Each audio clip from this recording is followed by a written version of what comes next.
বড় পীর আব্দুল কাদের জিলানী রহমতুল্লাহ আলাইহির জমানায় এক হিন্দু সাধক হে বাতাসে উড়াল মারছে। হিন্দু সাধক আমাদের দেশের কিছু মানুষ হইল কইল না, বাবা তুমি ওই দয়াল বাবা না, বাতাসে উড়াল মারছে। এখন হুজুরের মরিদান গিয়া কয়, হুজুর এ হিন্দু ইয়া বাতাসে উড়াল মারছে। তখন হুজুরে কয়, এটা সাধনার দ্বারা যে কেউ পারে, সাধনার দ্বারা একজন অমুসলিমও অসম্ভবকে সম্ভব কাজ করতে পারে। সাধনা এটা এটা আল্লাহর পক্ষ থেকে না, কিন্তু আল্লাহর পক্ষ থেকে ওলিদের বিলায়ত, ওলিদের কারামত, এটা এদের সাধনার দ্বারা যে যোগ্যতা অর্জন হয় এর চেয়ে অনেক পাওয়ারফুল। এই বইলেই আব্দুল কাদের জিলানী রহমতুল্লাহ গেলে পায়ের জুতা ছেড়ে দিয়েছেন, আর জুতারে বলছেন তুই যা গে এর জুতাতে ফিটাইয়া আসমান থেকে নামা।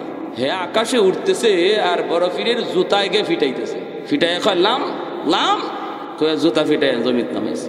তাহলে বোঝা গেল এরকম কোনো অসম্ভব কিছু দেখলেই আমরা আল্লাহর ওলি মনে কইরা আর দয়াল বাবা কিবলা বাবা কইরা দৌড় দেওয়ার কোনো অর্থ নাই।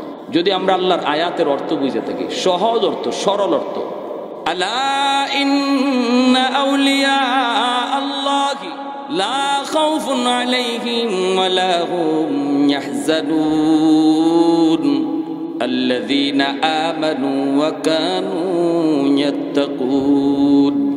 ভাইরা বন্ধুরা জন্য বলতেছিলাম, মনে রাখবেন ভাইরে, চার দল মানুষের জন্য আল্লাহর ওলি হওয়া বেশি সহজ, খুব বেশি সহজ। চার দল মানুষের জন্য আল্লাহর ওলি হওয়া। এক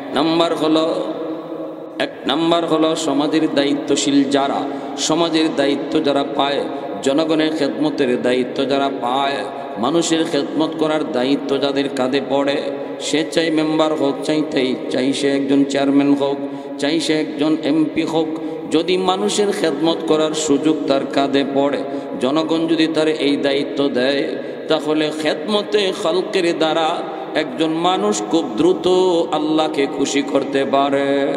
আল্লাহকে খুশি করার নাম ওই আল্লাহর বন্ধু হয়ে যাওয়া। আমি যদি আল্লাহকে খুশি করতে পারি, এর নামই হলো আল্লাহর ওলি হয়ে যাওয়া। আল্লাহকে খুশি করার একটা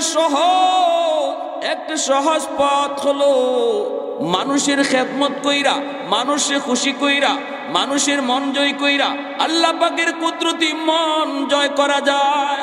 আল্লাহ খুব দ্রুত তার ওই বান্দার উপরে খুশি হয়ে যায়।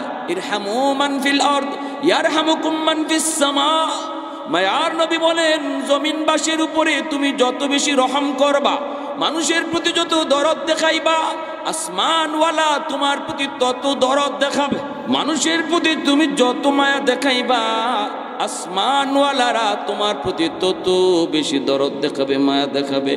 এজন্য ভাইরা বন্ধুরা, দায়িত্ব পাওয়ার পর যদি কোনো মানুষ আল্লাহর ভয়ে দায়িত্ব পালন করে আল্লাহর ভয়ে, চেয়ারম্যানের চেয়ারে বৈশা সে মিথ্যা কথা বলে না, কোনোদিন বিচারের মধ্যে ঘুষ খাইয়া বিচার করে না, মুখ চিহ্ন বিচার করে না, রিলিফের মাল চুরি করে না, টিন চুরি করে না, গম চুরি করে না, না ওই চেয়ারম্যান সাহেব ফরজ ওয়াজিব আদায় করলো, হারাম থেকে নিজের বাঁচাইলো, কিন্তু নফল বন্দেগী বেশি করতে পারলো না।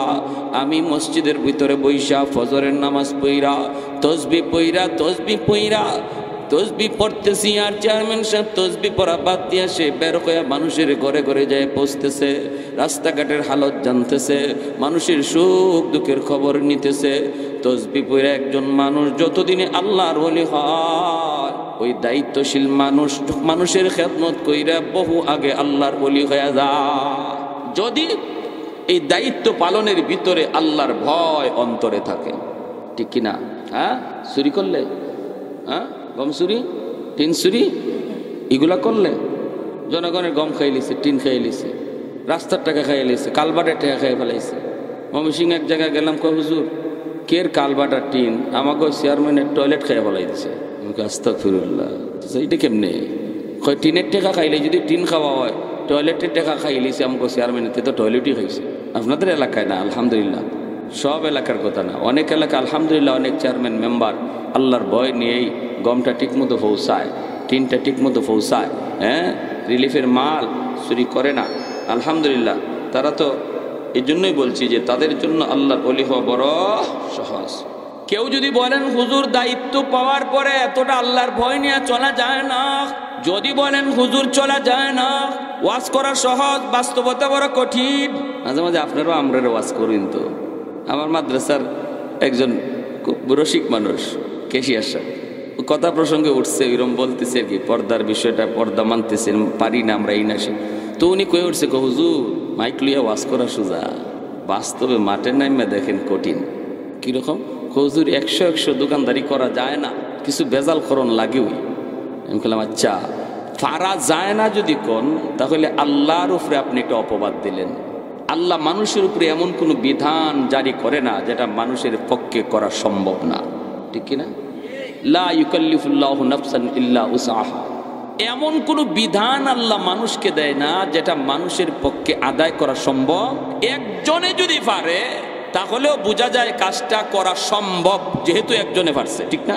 হ্যাঁ, দায়িত্বের চেয়ারে বৈশা আবু বকর সিদ্দিক, ফারুক আজম, উসমান গনি, আমির মুয়াবিয়া, তারা যদি তাদের এত বড় দায়িত্বের চেয়ারে বৈশা আল্লাহর ভয় অন্তরে নিয়ে চলতে পারলো, তুমি চেয়ারম্যান সাহেব পারো না, এটা নিজের দোষ দাও।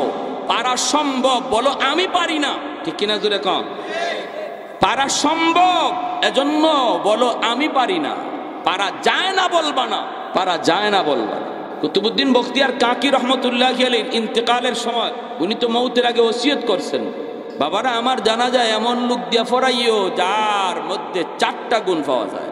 1 নাম্বার, জীবনে সে কোনোদিন আসরের 4 রাকাত সুন্নত নামাজ কাজা করে নাই, জীবনে সে কোনোদিন জামাত তরক করে নাই। 3 নাম্বার, জীবনে সে কোনোদিন তাহাজ্জুদ ফোত করে নাই।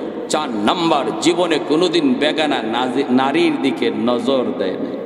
সুবহানাল্লাহ কইলেন না? দেখেও বোঝা যায় আপনাদের এই এলাকায় এই 4 গুণের বহু মানুষ আছেন। এখানে 1টা গুণের লোক আছেন নি? এরকম 1টা 4টা লাগবে না যে হুজুর আমার কাছে 1টা আছে, এমন কি আছেন কেউ যে জীবনে আসরের 4 রাকাত সুন্নত, ফরজ না 4 রাকাত সুন্নত, আসরের 4 রাকাত সুন্নতের অনেক দাম। মায়ের নবী বলেন যে লোক আসরের 4 রাকাত সুন্নত নামাজ পড়ে তার উপরে আল্লাহর রহমত বৃষ্টির মতো নাজিল হয়।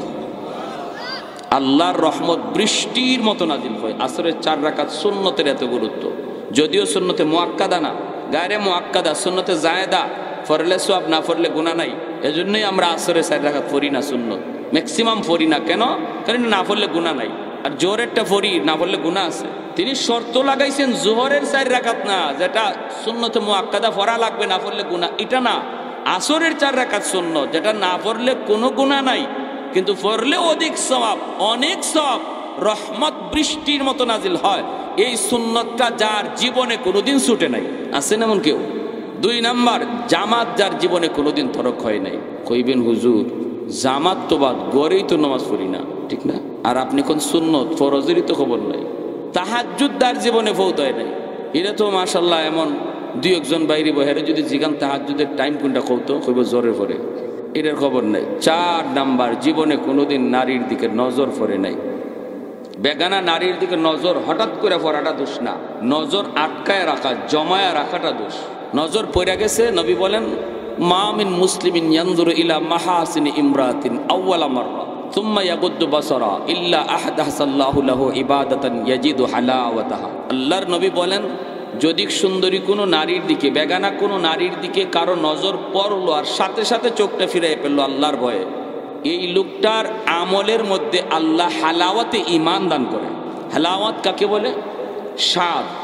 মিষ্টি খাওয়ার পরে আমরা মুখের মধ্যে, যেমন মিষ্টি খাওয়ার পরেও মুখে একটু মজা লাগেনি না লাগে না, মিষ্টি খাওয়া শেষ এরপরে মুখে মজা রয়ে গেছে, ঠিক তেমনি যে মানুষটা তার নজরের হেফাজত করবে, বেগানা নারীর দিকে চোখ ফিরায় রাখবে, পড়লেও সাথে সাথে ফিরাইলেছে, জমাইছে না, আল্লাহ তার নামাজের মধ্যে মিষ্টি খাওয়ার মতো স্বাদ দিয়ে দিবে, কোরআন তেলাওয়াতের মধ্যে মিষ্টি খাওয়ার মতো স্বাদ দিয়ে দিবে, জিকিরের মধ্যে মিষ্টি খাওয়ার মতো স্বাদ আল্লাহ দান করবে।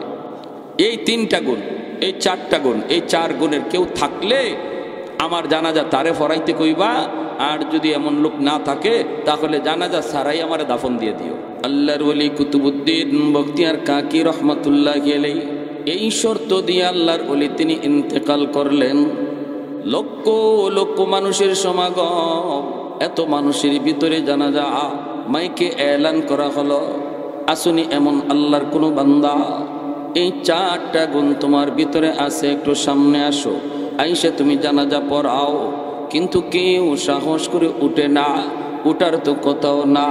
কে এত বড় নেককার, এত বড় পরহেজগার, উঠবে কে? সাহস তো কারো নাই।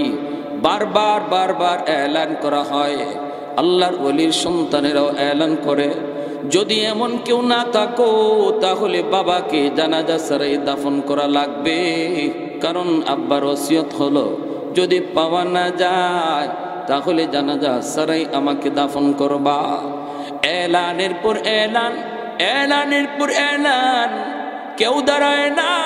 হঠাৎ করে যখন ঘোষণা হয় তাহলে তোমরা যার যার মতো করে বাড়ি চলে যাও, যার যার মতো করে বাড়িতে চলে যাও। জানাজা হবে না, জানাজা ছাড়াই উনাকে দাফন করা হবে। এই ঘোষণা দেওয়ার পর মজলিস থেকে একজন মানুষ চাদর মুড়ি দিয়া, চেহারাটা না দেখাইয়া আওয়াজ দিয়া কই, কুতুবউদ্দিনের সন্তানেরা দাঁড়াও দাঁড়াও, আমি জানাজার নামাজ পড়াবো। লক্ষ লক্ষ মানুষ তাকায় তাকায় শুধু দৃশ্যগুলি দেখতেছে। কে সে আল্লাহর বান্দা? কে সে আল্লাহর বান্দা? অবশ্যই তার জীবনে কোনো দায় দায়িত্ব নাই, হয়তো সে কোনো বিয়ে শাদী করে নাই, জীবনটা মসজিদের ভিতরেই পয়সা পয়সা কাটাই দিছে। হয়তো সে বহুত বড় বৈরাগী, বহুত বড় বৈরাগী, কোনো দায় দায়িত্ব দুনিয়াদারি তার কাঁধে নাই। নতুবা এমন চারটা আমল কেমন করে সম্ভব? কেমন করে জীবনে আসরের সুন্নত তরক করে নাই? কেমন করে জীবনে কোনোদিন জামাত তরক হয় নাই? কেমন করে তার জীবনে কোনোদিন তাহাজ্জুদ ফৌত হয় নাই? কেমন করে কোনোদিন বেগানা নারীর দিকে নজর জমায় নাই? তাহলে সে কোনো সাধারণ কোনো মানুষ নয়, তার জীবনে কোনো দায় দায়িত্ব হয়তো কিছু নাই। কিন্তু ওই আল্লাহর বান্দা সামনে গেলেন, যাইয়া তিনি চাদর থেকে মুখটা সরাইলেন। উপস্থিত মানুষগুলি তাকায়া তাকায়া দেখা সবাই অবাক। ওই সময়ের এই মানুষটা হলো সবচেয়ে বেশি ব্যস্ত মানুষ। এত বড় দায়িত্ব আর কারো কাঁধে না। গুরকার নাদার জোরে সুরে কোন আল্লাহু আকবার। আল্লাহর ওলি তিনি ওই জায়গায় যাইয়া চাদরটা থেকে মুখটা সরাইয়া, কুতুবউদ্দিন বখতিয়ার কাকির চেহারাটা সরাইয়া আওয়াজ দিয়া বলতেছেন, ওরে কুতুবউদ্দিন, ও আল্লাহর ওলি, কেন তুমি এই শর্তগুলি লাগাইছো? কেন তুমি এই শর্তগুলি লাগাইছো? কেন তুমি শর্তগুলি লাগাইছো? আমি আমার জীবনের এই গোপন আমলগুলি দুনিয়ার কাউকে জানাই নাই। আমার মা জানে না, আমার বাবা জানে না, আমার স্ত্রী পর্যন্ত আমার এই আমলের খবর জানে না। আমি তো চেয়েছিলাম এই গোপন আমলগুলি শুধু আমি জানি আর আমার মালিক জানি। কেন তুমি শর্তগুলি লাগাইছো? এই শর্ত করার কারণে আমার গোপন আমল মানুষ জেনে গেল। কিয়ামতের ময়দানে যদি আমি আল্লাহর কাছে এজন্য পুরস্কার কিছু কম পাই, আল্লাহর দরবারে তোমার বিরুদ্ধে মামলা দেব। সুবহান, আর একটু জোরে কন্যা সুবহানাল্লাহ। কুতুবউদ্দিন তিনি তো ভালো করে জানতেন, তিনি জানতেন বিদায়ের শর্ত লাগাইছেন। এজন্য বলতেছিলাম, রে যুবক, তুমি যদি বলো না না হুজুর, দায়িত্ব পাইয়া এত আল্লাহ বিল্লাহ করা যায় না, চেয়ারম্যানের দায়িত্ব, মেম্বারের দায়িত্ব পাইয়া আল্লাহর ভয় নিয়ে চলা যায় না, তাহলে বলো দিল্লির সুলতান যদি পারলো তুমি কেন পারবা না? তাহলে বোঝা গেল পারা সম্ভব, তুমি পারো না, তোমার কপাল পুড়ছে, তোমার কপাল পুড়ছে। এজন্য দায়িত্ব পাওয়ার পর যেই মানুষটা দায়িত্ব আল্লাহর ভয়ে পালন করবে, ছোট হোক বড় হোক, মসজিদের দায়িত্ব হোক, মাদ্রাসার দায়িত্ব হোক, যে কোনো প্রতিষ্ঠানের দায়িত্ব হোক, সে দায়িত্ব ছোট হোক বড় হোক, যদি দায়িত্ব ঠিকমতো পালন করে আল্লাহর ভয়ে, কখনো আমানতে খেয়ানত করে না, আমানতে খেয়ানত করে না, রব্বুল আলামিন আল্লাহ পাক রব্বুল আলামিন তার উপরে খুশি হয়। কারণ মানুষ তার উপরে খুশি, আল্লাহ তার উপরে খুশি। জোরে কোন সুবহানাল্লাহ। 2 নাম্বার হলো ওই যুবক, যেই যুবক যৌবনে আল্লাহর গোলামি করে, সুবহানাল্লাহ, যেই যুবক যৌবনে আল্লাহর গোলামি করে তার জন্য আল্লাহর ওলি হওয়া সহজ। কারণ দুনিয়াতে এমন কোন আল্লাহর ওলি নাই যেই ওলি যৌবনে আল্লাহর ওলি হয় নাই রে ভাই। এজন্য যৌবন কালটা হলো আল্লাহর ওলি হওয়ার বয়স, যৌবন কালটা হলো আল্লাহকে খুশি করার বয়স। যৌবন কালে আল্লাহ পাক যুবকের ইবাদতের উপরে বেশি খুশি হয়ে যায়। কারণ হলো লা ওয়ারা কাল কাফি। নবীজি বলেন, আল্লাহর নবী বলেন, গুনাহ করার সামর্থ্য আছে, শক্তি আছে, সুযোগ আছে, এরপরও যেই মানুষটা গুনাহ করে না সেই হলো তোমাদের ভিতরে আল্লাহর ওলি, সেই হলো তোমাদের ভিতরে বড় পরহেজগার। গুনাহ করার শক্তি আছে, সামর্থ্য আছে, সুযোগ আছে, এরপরও করে না, সে হলো তোমাদের ভিতরে বড় পরহেজগার। বৃদ্ধ মানুষ গুনাহ করা তার জন্য কঠিন, গায়ে শক্তি কম, চাইলেই একজন বৃদ্ধ মানুষ চুরি করতে পারবে না, কিন্তু যুবক চাইলেই সে যা খুশি তা করতে পারে। আওয়াজ দিয়ে এখন ঠিক কিনা? গানের আয়োজন করতে পারে, ওয়াজের আয়োজন না কইরা, ঠিক না? এই যুবকগুলি, যে যুব সমাজ, তারা চাইলে খেলার আয়োজন করতে পারত, গানের আয়োজন করতে পারত। চেয়ারম্যান সাহেব যদি নিষেধ দেয়, চেয়ারম্যানরে দই রাইনে সভাপতি বানাই দিব। হ্যাঁ, ক্ষমতা তারা, যুব সমাজ এক যদি হয়ে যায়, এলাকার মেম্বার সবে মুরব্বী কেউ যদি বাধা দেয়, বেটা গান করাইস না, রাত্রে গিয়া গড় হামাইয়া কইব পিস্তল দইরা, কালকের গানে অনুষ্ঠানের সভাপতি তুমি। তো ইজ্জত কমলো না, বাড়লো না, কমলো? পারে তারা, কিন্তু এতটুকু করলো না জালালাবাদ যুব সমাজ, করলো না। যৌবনের চাহিদা হলো গুনার দিকে যাওয়া, যৌবনের চাহিদা হলো যাত্রার প্যান্ডেল দেখা, যৌবনের চাহিদা হলো খেলার আয়োজন করা, যৌবনের চাহিদা হলো ডাব চুরি করা, যৌবনের চাহিদা হলো হাঁস চুরি করা। বন্ধু চোখের সামনে জিনা ব্যভিচারে লিপ্ত, বন্ধু চোখের সামনে ভালোবাসা দিবস পালন করে, কিন্তু যে যুবক যৌবনের পাগলামি করে না, যৌবনে তার চায় কিন্তু সে পাগলামি করে না, যৌবনকে কন্ট্রোল করে, পাগলা গুড়ার লাগাম টেনে ধরছে। যৌবনে তারে মসজিদে দেখা যায়, যৌবনে তারে ওয়াজ মাহফিল করাইতে দেখা যায়, যৌবনে তারে বাপ্পার সেবা করতে দেখা যায়, যৌবনে মুরব্বীদের শ্রদ্ধা করতে দেখা যায়, যৌবনে উলামায়ে কেরামকে তাজিম করতে দেখা যায়, যৌবনে তার মাথায় টুপি পাওয়া যায়, যৌবনে তার মুখে দাড়ি দেখা যায়। আল্লাহ নবী রহমতের নবী বলেন, ওই যুবক যৌবনে আল্লাহর ওলি হইয়া যায়। লাউলা মাশাইখু রুক্কা ওয়াশ-শাবাবু খুশশা ওয়াল আতফালু রুদ্দা ওয়াল আনআমু রুদ্দা লাজআলতুস সামাআ হাদিদা ওয়াল আরদা খাফসাফা ওয়াত তুরাবা রামাদা ওয়ামা আনজালতু মিনাস সামাই কাতরা ওয়ামা আনবাততু মিনাল আরদি নাবাতা বাল আনজালতু আলাইকুমুল আযাবা সাব্বা। আল্লাহ পাক রব্বুল আলামিন বলে, প্রতিদিন জমিন আল্লাহকে ডাক দিয়া কয়, ও মালিক, আর কত আমি গুনাহ দেখব, আর সহ্য হয় না। আল্লাহ, আমি জমিনের উপরে যে গুনাহগুলি হয়, যেই অন্যায় হয়, যেই জুলুম হয়, আমি জমিন আর কত সইব, আর কত আমি দেখব, একটু অনুমতি দাও। আবতালি ইবনা আদম ফি কারি, আমি সবগুলি জালেমকে আমার পেটের ভিতরে ঢুকায়া দেই। আল্লাহ কই কেন? কইলি আন্নাহুম ইয়ারযুকু বিরিজকিকা ওয়া ইয়াসিকা ওয়া ইয়াতাকাল্লামু বিলিসানিকা ওয়া ইয়াসিকা। আল্লাহ তোমার দেওয়া হাত দিয়ে তোমার নাফরমানি করে, তোমার দেওয়া জবান দিয়ে তোমার নাফরমানি করে, তোমার দেওয়া পা দিয়ে তোমার নাফরমানি করে। আসবিরু ইলা মাতা আসবিরু, আমি জমিন আর কতকাল ধৈর্য ধরবো, আর কত কাল আমি জালেমের জুলুমগুলি দেখব। ও মালিক, আমি আর কত জালেমের জুলুম দেখব, আমি আর কত জালেমের জুলুম সইব, অনুমতি দাও, অনুমতি দাও। আল্লাহ কইরে, জমিন থাম থাম, এখনো জমিনের মধ্যে এমন কিছু বান্দা বান্দি আছে যারা আমি আল্লাহকে আল্লাহ কইয়া ডাক দেয়। এখনো জমিনের ভিতরে এমন কিছু আমার বান্দা বান্দি রয়েছে, এই মানুষগুলির তোমরা ধ্বংস করে দিতে চাও, কিন্তু জানো না ওই মানুষকে আমি আল্লাহ কত আদর করে বানাইছি। জোরে কোন সুবহানাল্লাহ। আসমান আল্লাহ বানাইছেন কুন ফায়াকুন বইলা, জমিন আল্লাহ বানাইছেন কুন ফায়াকুন বইলা, ফেরেশতা আল্লাহ বানাইছেন কুন ফায়াকুন বইলা, কিন্তু আমারে আপনারে আল্লাহ পাক কুন ফায়াকুন বইলা বানায় নাই।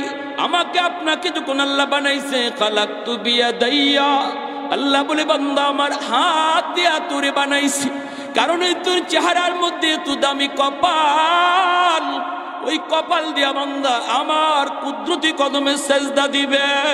অতএব এই কপাল ফেরেশতাদের হাতে বানাইলে হয় না, এই কপাল কুন ফায়াকুন বললে হয় না, এই কপাল কারো হাতে বানাইলে হয় না, আমি আল্লাহ নিজের হাতে বানাইছি।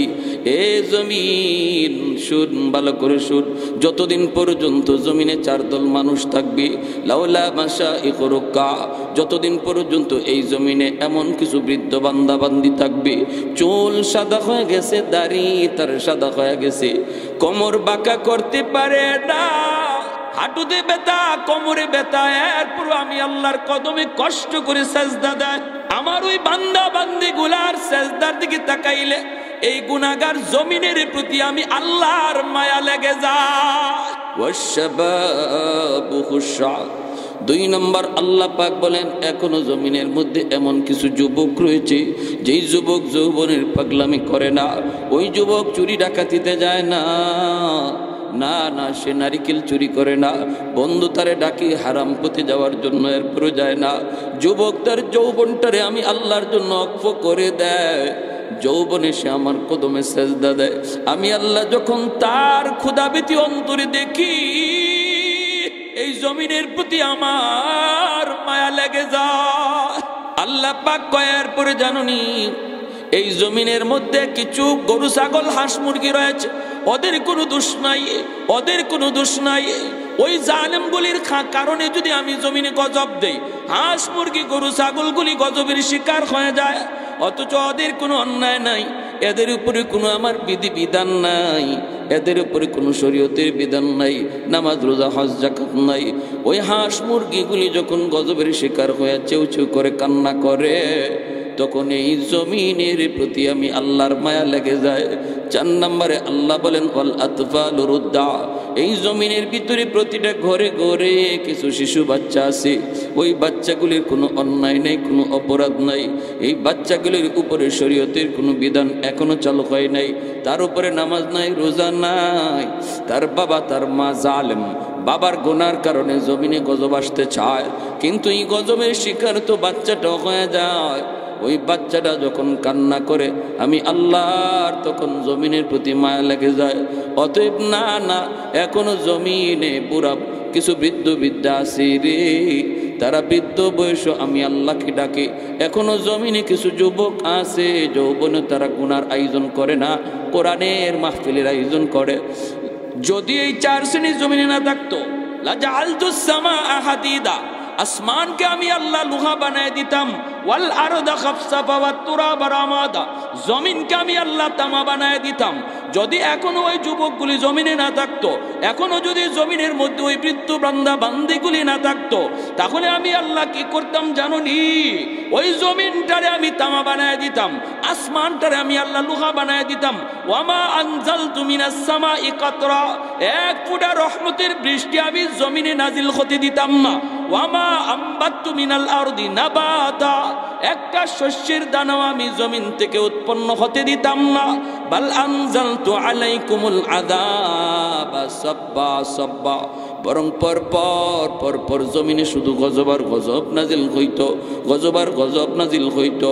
বাংলার মুসলমান এখনো উলামায়ে কেরামকে তাজিম করে, এখনো মাদ্রাসাকে কদর করে, এখনো ওয়াজ মাহফিলের আয়োজন করে, এখনো লক্ষ লক্ষ কোরআনের হাফেজ ফজরের আগেই কোরআন তেলাওয়াতে মগ্ন থাকে। তুরস্কের 7.9 মাত্রার ভূমিকম্পে গোটা তুরস্ক ধ্বংসস্তূপে পরিণত হয়ে গেল। সিরিয়াতে এখনো মানুষ খুঁজে বের করে। এরে যুবক, একটু দিলটা নরম করে কথাগুলি শোনো। জানুনি চোখের সামনেই তো তুরস্কের হালত দেখতেছ, সিরিয়ার হালত তুমি দেখতেছ, অথচ বাংলাদেশে এই মাত্রার ভূমিকম্প কয়েক বছর আগে ফজরের আগে হয়েছে। ওই একই মাত্রা ভূমিকম্প তুরস্কে হলো, ধ্বংসস্তূপ হয়ে গেল, ধ্বংসস্তূপ, লক্ষ লক্ষ মানুষ আহত নিহত হলো। বাংলাদেশে কেন এতটা ক্ষতি হয় নাই? একটাই কারণ বাংলার তখন আমি আর তুমি ঘুমাইছিলাম, কিন্তু টেকনাফ থেকে তেতুলিয়া পর্যন্ত লক্ষ লক্ষ মাদ্রাসার লক্ষ লক্ষ কোরআনের হাফেজ তারা কোরআন তেলাওয়াতে মগ্ন ছিল। আমি আর তুমি যখন ঘুমে, তখন মাদ্রাসার ছাত্ররা কোরআন পড়ে। শীতের জন্য কষ্ট করে ফজরের নামাজ পড়তে উঠতে পারি না, আর মাদ্রাসার ছোট ছোট তালেবে এলেম হিফজের ছাত্ররা তখন অজু কইরা ঠান্ডা পানিতে আমার মাওলার কালাম নিয়ে কোরআন তেলাওয়াতে বসে যায়। এই আওয়াজটা আল্লাহ পাক রব্বুল আলামিন শুনে না, এই দৃশ্য আল্লাহ দেখেনি না, দেখে না। শুধু এজন্য আল্লাহ পাক রব্বুল আলামিন বাংলার জমিনকে আল্লাহ পাক হেফাজত করেছে।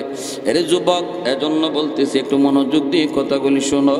যৌবন কালটা হলো আল্লাহর ওলি হওয়ার বয়স। যৌবন কালটাতে তুমি নিজের গুনাহ থেকে যত বাঁচাইবা তত আল্লাহর ওলি হয়ে যাইবা। এ যুবক, আজ যৌবন কালটারে তুমি গুরুত্ব দিচ্ছ না, মনে করতেছো বৃদ্ধ বয়সে নামাজ ধরবো, আর একটু বয়স হোক তারপরে রোজাগুলি রাখবো।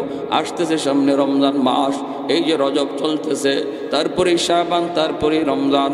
এ যুবক, এখনো হয়তো তুমি রোজা রাখার পাক্কা ইরাদা করো নাই, কিন্তু তুমি কি জানো না, আজ এমন একটা যুগ চলতেছে যেই যুগে মানুষের গড় আয়ু 60-70 বছর পায় না, চরম 40-50-এর ভিতরে মানুষ চলে যাইতেছে। এক সময় বাজারে গেলে পড়ে সাদা দাড়ি সাদা চুল অনেক মানুষ, মুরব্বী মানুষ বাজারে দেখা যাইতো, রাস্তাঘাটে মুরব্বী দেখা যাইতো। আস্তে আস্তে মুরব্বী শূন্য হয়ে যাচ্ছে, মানুষ মুরব্বী হওয়ার বয়স পায় না, যৌবনে কবরে চলে যেতে হয়। যৌবন কালে চোখের সামনে তাকায় দেখো, খেলার সাথে কবরে চলে গেল, লেখাপড়ার সাথে তোমার কবরে চলে গেল। একটু তাকায় দেখো না, আজ নয় কাল তোমার কানে মৃত্যু সংবাদ, বন্ধু স্ট্রোক করে মারা গেল, অ্যাক্সিডেন্ট করে মারা গেল। অতএব তুমি যদি এখনো মনে করো যে আমার সময় আছে, বয়স আছে, আমি ধরবো, সেই সময় তোমার জীবনে নাও তুমি পাইতে পারো। এমন কত যুবক আশা করেছে কিন্তু আশার পূরণ হয় নাই।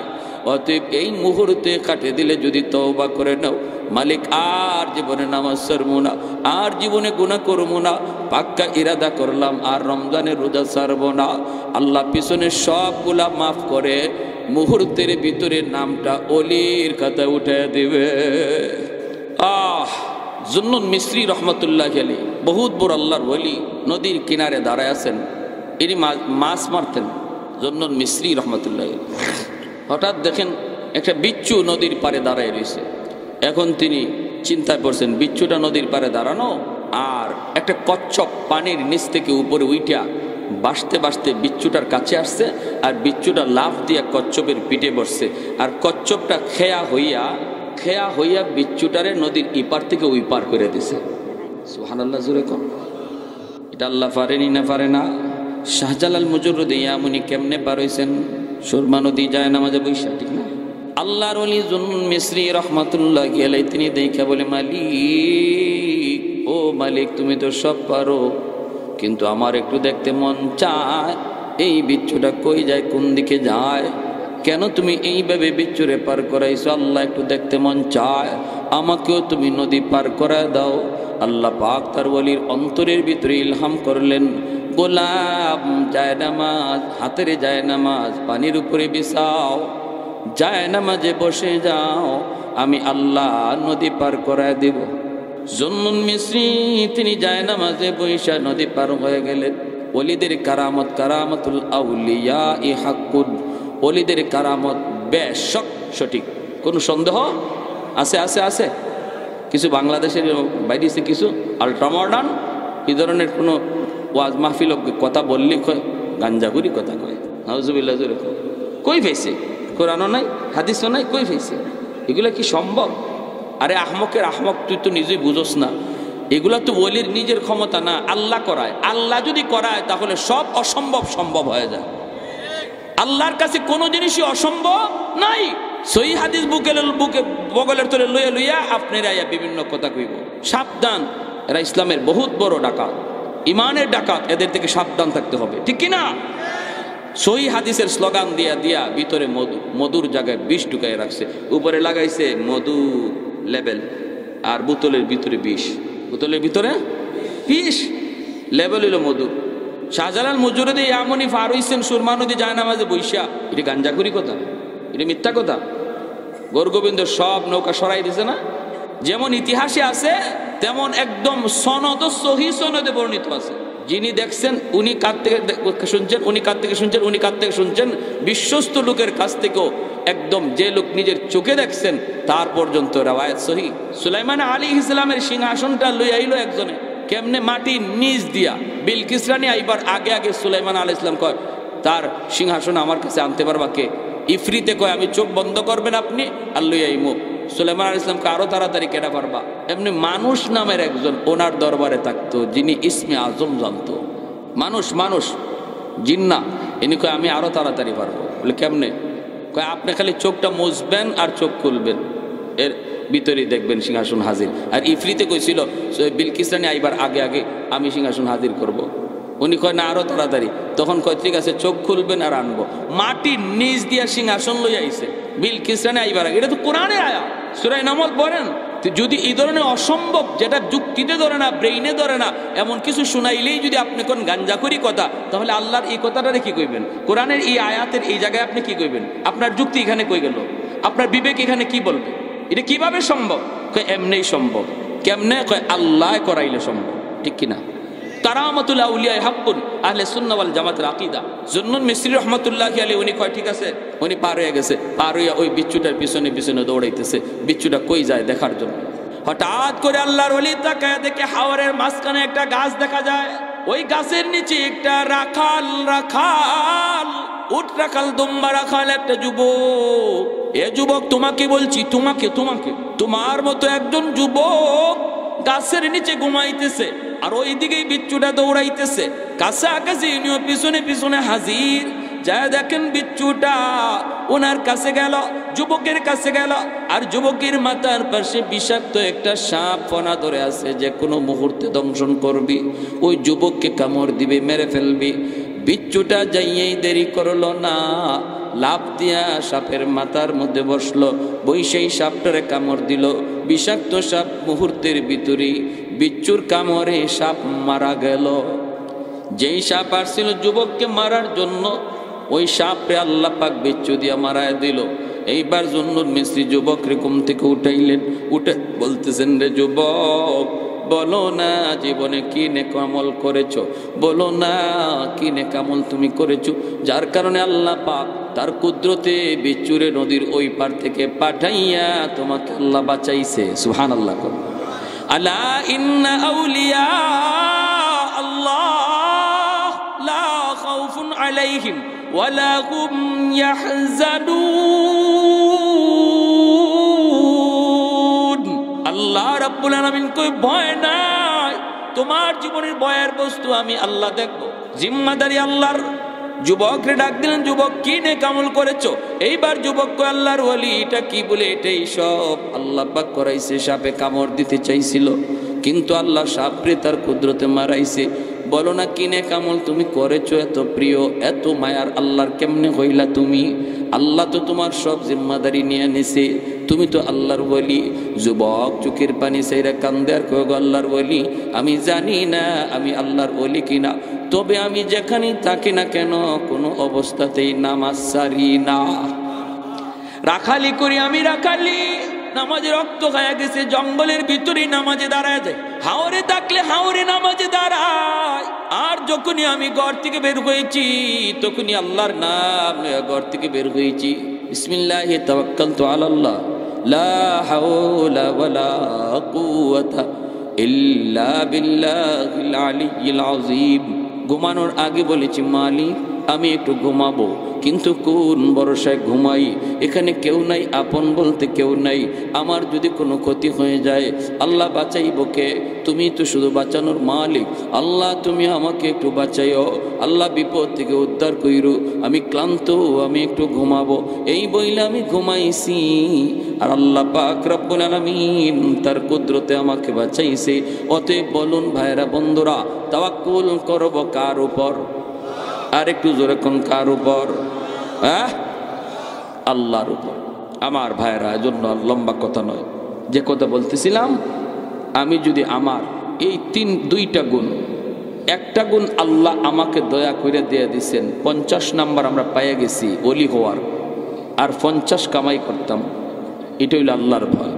আসতেছে রমজান মাস, রজব মাস চলে, মায়ার নবী দোয়া করছেন, আল্লাহুম্মা বারিক লানা, সবাই পড়েন, আল্লাহুম্মা বারিক লানা ফি রাজাবা ওয়া শাবান ওয়া বাল্লিগনা রমাদান। আল্লাহ রজব শাবানে বরকত দাও, আল্লাহ রমজান পর্যন্ত হায়াত বাড়াও। আগামী রমজান মাসে আল্লাহ যেন আমাদের হায়াত বাড়ায়, আর রমজান মাসে পুরা 30টা রোজার হক সহকারে রাখবার কার কার নিয়ত পাক্কা ইরাদা আছে? একটু হাত উঠে আল্লাহকে দেখাও। আল্লাহ তুমি আমাদের প্রতিটা হাতকে কবুল করো, রমজান পর্যন্ত হায়াত আমাদের বাড়ায় দাও। আল্লাহ সুস্থতার সাথে রোজার হক সহকারে আদায় করার তৌফিক দাও। সবাই বলে আমিন। ওয়া আখির দাওয়ানা আনিল হামদুলিল্লাহি রাব্বিল আলামিন।